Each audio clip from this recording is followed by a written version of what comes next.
Сәлем достар, арнама қош келдіңіздер. Бүгін сіздермен өте дәмді, үлпілдек, жұмсақ болып шығатын бауырсақтың рецептісімен бөлісемін. Видеоның соңына дейін қарауды сұраймын. Ең алдымен табамызға айранды құйып, үстіне ас содасын салып аламыз. Венчикпен немесе шанышқының көмегімен араластырып аламыз. Одан кейін тұзды, қантымызды және сұйық майды құйып араластырып аламыз.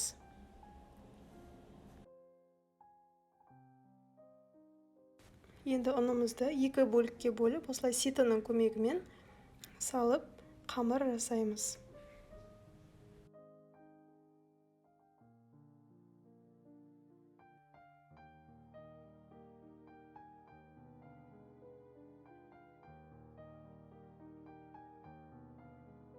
Міне бізде осындай қамыр шығады. Осы қамырды жылы жерге 10 минутқа бетін жауып қоямыз.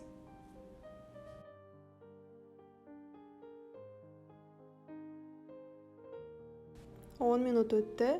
Енді қамырымызды алып, оқтаудың көмегімен жайып, бауырсақтарымызды жасаймыз.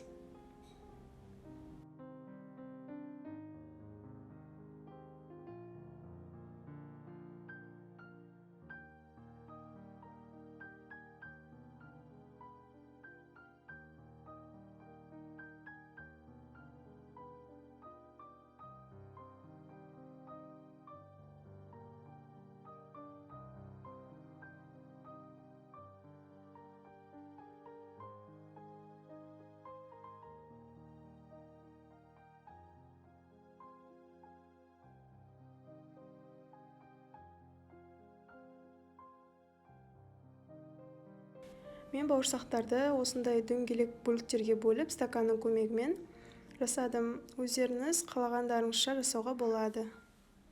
Көріп тұрғандарыңыздай бауырсақтың қалыңдығы 1 сантиметрдей болады.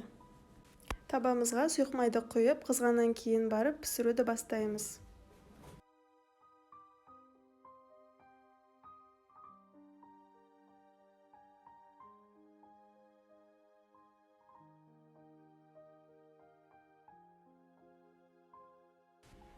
Бауырсақтарымыз осылай көтеріліп, әдемі болып қызарып піседі.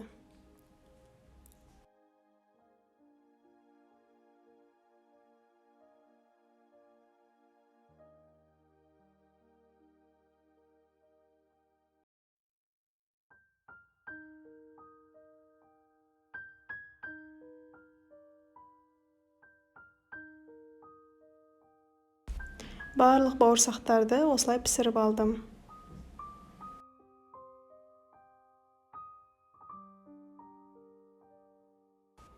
Мінекей, осындай үлпілдек жұмсақ бауырсақтарымыз дайын болды.